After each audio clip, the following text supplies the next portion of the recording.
बिस्मिल्लाहिर्रहमानिर्रहीम। मेरे दोस्तों साथियों, जैसे आपको पता है कि कल रावलपिंडी में पाकिस्तान तहरीक इंसाफ एक जलसा करने जा रही है, और अगर जलसे की इजाज़त ना मिली इस हालात में फिर हम लोग जो हैं वो अपना एहतजाज जो है वो वहाँ पर रिकॉर्ड कराएंगे। आपको पता है कि पुरअमन एहतजाज करना, अपना एहतजाज रिकॉर्ड करना, इसकी इजाज़त हमें कानून देता है। पाकिस्तान तहरीक इंसाफ का पुरअमन वर्कर हमेशा जब भी उसने एहतजाज किया, पुरअमन तरीके से किया, अपना एहतजाज रिकॉर्ड कराया।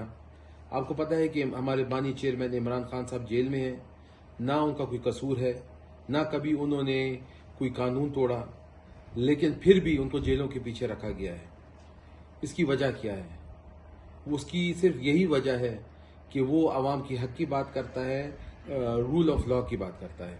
हम अपना एहतजाज जारी रखेंगे जब तक इमरान खान साहब जेल से बाहर नहीं आते, और इंशाअल्लाह ताला अगर इजाज़त ना मिली तो कल रावलपिंडी में लियाकत पार्क में हमारा पुरअमन एहतजाज होगा, जिसमें हम अपना एहतजाज रिकॉर्ड कराएंगे कि वो इमरान खान को रिहा करें। और इंशाअल्लाह ताला आप देखिएगा कि हमारी कोशिशें रंग लाएंगी और बहुत जल्दी इमरान खान साहब हमारे दरमियान होंगे। शुक्रिया।